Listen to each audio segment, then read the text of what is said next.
Al arranque de este año, Integralia Consultores publicó un reporte con los 10 riesgos políticos para México en este año que inicia. Héctor, tú escribiste precisamente un editorial sobre este reporte. No tenemos que acotarnos a los riesgos identificados por Integralia, pero bien puede ser un punto de partida. ¿Qué riesgos ves? Bueno, es interesante porque él pone puros riesgos políticos. El embate contra el Instituto Nacional Electoral. Aquí lo tengo para no distraerme. En segundo lugar, que los grupos criminales se metan a las elecciones ya desde ahora en el Estado de México. En tercer lugar, las diferencias por el TEMEC que hay, que puedan traer consecuencias y costos para México. Multas. Luego, una mayor concentración de poder en el caso de que Morena gane el Estado de México y Coahuila. Pues mucha concentración. En quinto lugar, más tareas y responsabilidades para el ejército, sin que haya a la fecha ninguna idea de cómo rinden cuentas, porque no. En sexto lugar, que crezca la percepción de corrupción, que está ahí igual, no se ha movido, y con ellas la impunidad, la incertidumbre jurídica y la ineficacia gubernamental. 7, que se intensifiquen los actos anticipados de campaña, porque es crear un ambiente de ilegalidad electoral rampante y entonces acabas en una pelea a manos libres, ¿no? Luego que se mantengan y amplíen los ataques del presidente al Poder Judicial. Parece haber renovado su agresividad contra la Corte en la semana pasada contra la nueva presidenta Piña. Luego, una recesión estadounidense que deriva de un deterioro de México.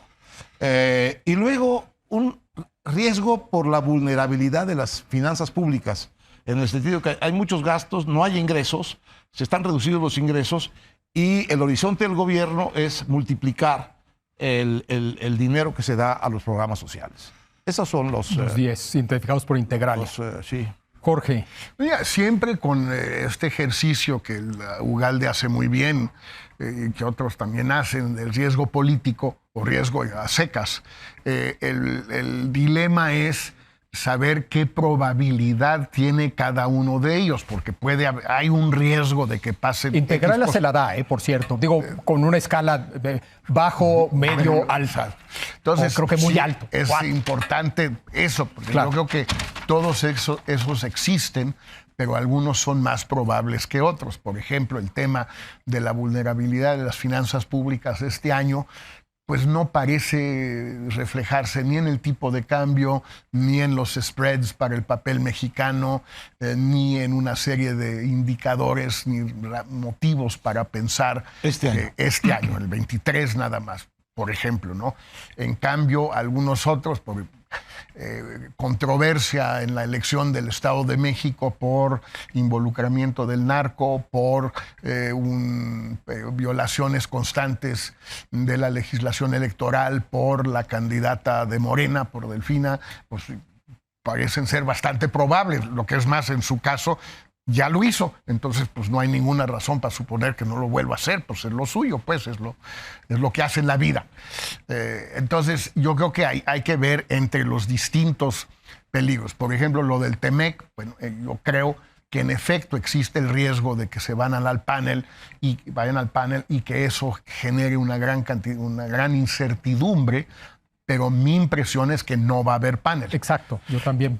No va a haber panel este año, algún día tal vez, pero este año no, porque Estados Unidos no quiere pleito y están dispuestos a perdonarle al gobierno de México pues, prácticamente todo, salvo que dejen entrar a los cubanos y compañía, ¿no?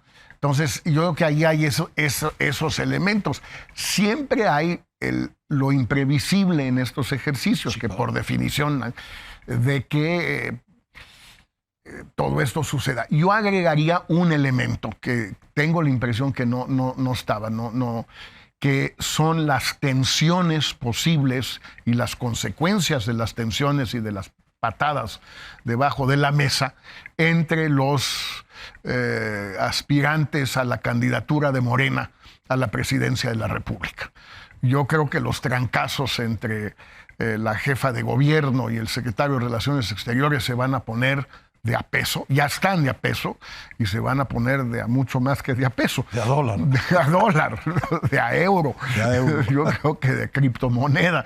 Se va a poner la cosa muy pesada y pueden llegar, como se ha llegado en el pasado, en los últimos 70, 80 años, pues a consecuencias muy graves, físicas, políticas, reputacionales, etc. Yo creo que eso sí es un riesgo real.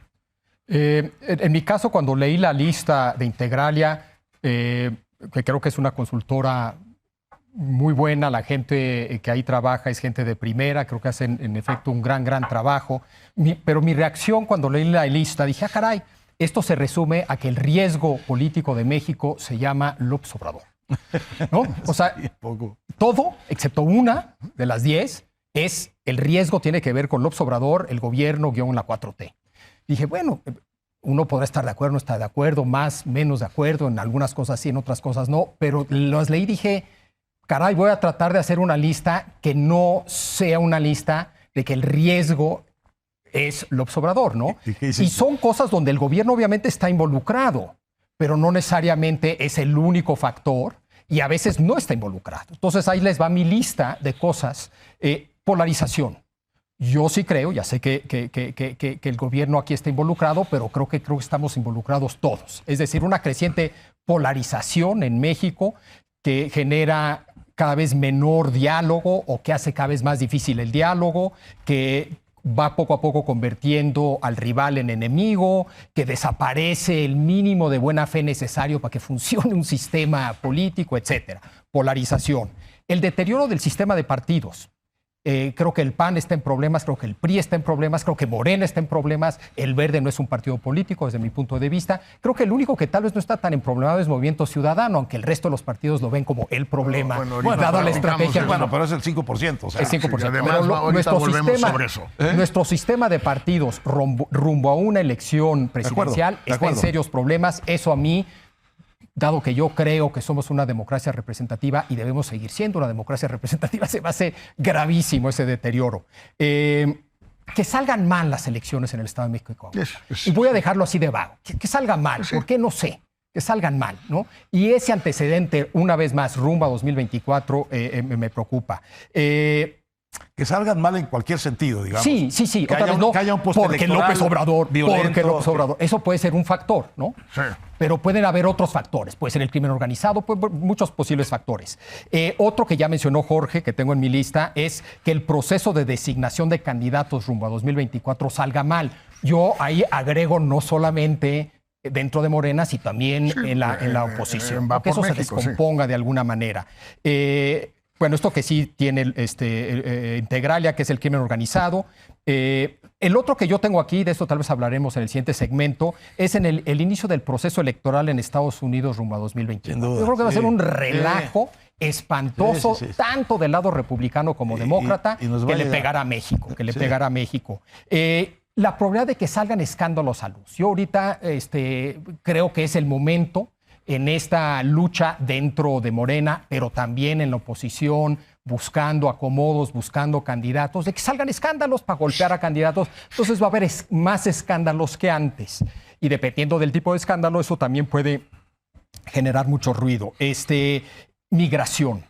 Que se ponga más feo el tema migratorio, venezolanos, cubanos, haitianos, que eso deteriore de alguna manera y genera obviamente no estoy pensando en la relación bilateral, pero que genere problemas aquí en México. Pero en fin, hice un intento de una lista, otra vez que no tuviera nombre y apellido, sino que fueran un poquito más genéricos, sin negar la validez de la lista, obviamente, de Integralia, ¿no? Mira, yo creo que ahí están todos. Entre los que tú leíste, los que agrega Javier, yo no tengo mucho más que agregar. Creo que en efecto el tema migratorio puede complicarse. Las cifras de diciembre fueron tremendas. Sí.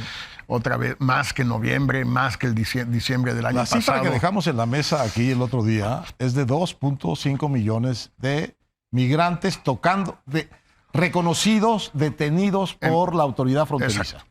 2.5 al año.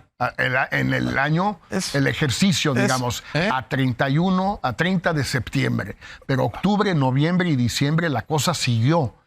En diciembre fueron 251,000 detenidos en diciembre. Y están Detenidos. Bueno, detenidos y luego o deportados Detectados, o digamos. Y los no liberados. detectados, quién sabe. Y está la variable de no mexicanos. Sí. Está la variable del uso de la Guardia Nacional en este tema.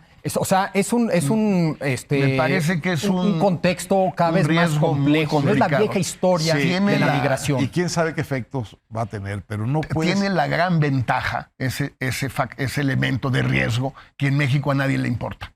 No parece. No le importa a nadie. Hasta que tengas A una nadie. crisis humanitaria seria, ¿no? Pues tampoco, a ver, yo creo que el No, cinismo sí, es que no, nuestro rebasa cualquier catástrofe A lo humanitaria. mejor nacional, pero en los lugares en En los donde lugares, está sentada esa gente, sí. es una crisis. Otro que se nos fue, que no es precisamente político, pero puede tener graves consecuencias políticas, es que la inflación no se detenga, digamos, que la inflación Sí. siga fastidiándole la vida del día con día del consumo a la gente, ¿no? Sí. Eso puede tener consecuencias importantes. Ahora, de esto de la polarización, siempre que leo esto de la polarización y esos intentos de repartir las culpas a la mitad y a la mitad, como poniéndose en Corea del Centro, ¿no? Entonces, desde Corea del Centro, la mitad y la mitad. No, nosotros estamos en una batalla campal en una cantina. No está peleándose toda la cantina. Hay al lado un restaurante y al lado hay un mall, pero en la cantina de la política hay una batalla campal. La pregunta muy elemental es, ¿quién pegó los primeros golpes? ¿Quién desató el pleito? Pues fue López Obrador o quién. Pues depende de cuándo empezó el pleito. Si empezó en 2006 no. o empezó... El pleito empezó en 2006 y sigue hasta la fecha.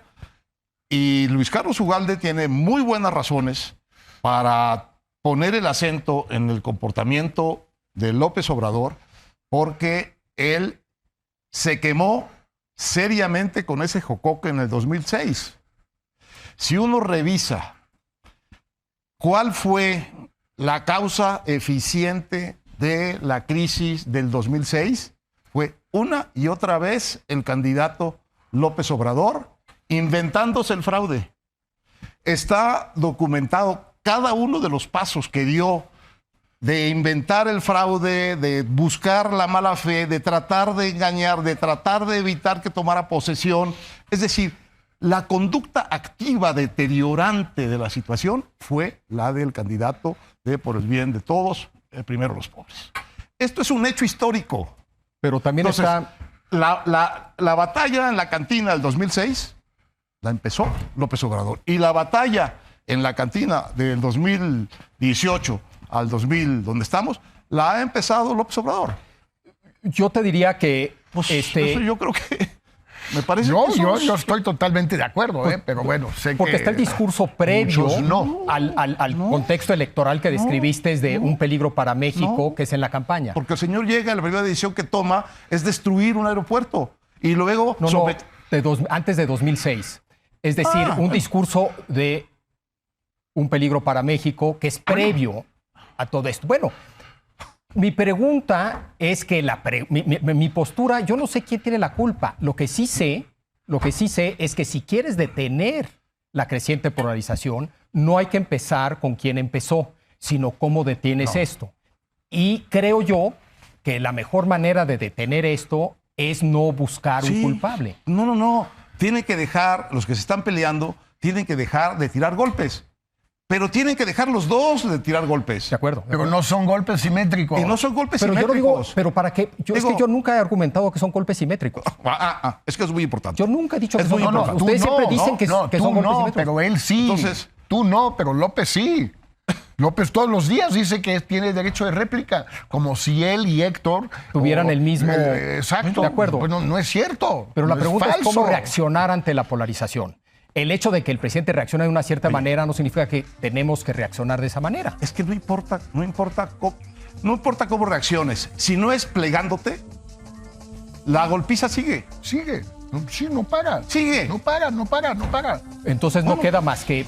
No sé, no. Regresar queda los más golpes. que se vaya. No, yo lo que creo, sí. no queda más que darle una salida democrática a un presidente desmesurado y que abusa de su poder, darle una salida democrática. Lo elegimos democráticamente. Bueno, pues démosle una salida democrática. Eso es lo que yo creo que hay que hacer. Eso de acuerdo.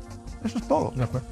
Bueno, seguro seguiremos hablando de este tema hacia adelante, rumbo a 2024. Mucho. Pero tenemos que hacer una pausa y volvemos para hablar ahora de los riesgos para el mundo, el resto del mundo en 2023. Quédese aquí que continúa la hora de opinar.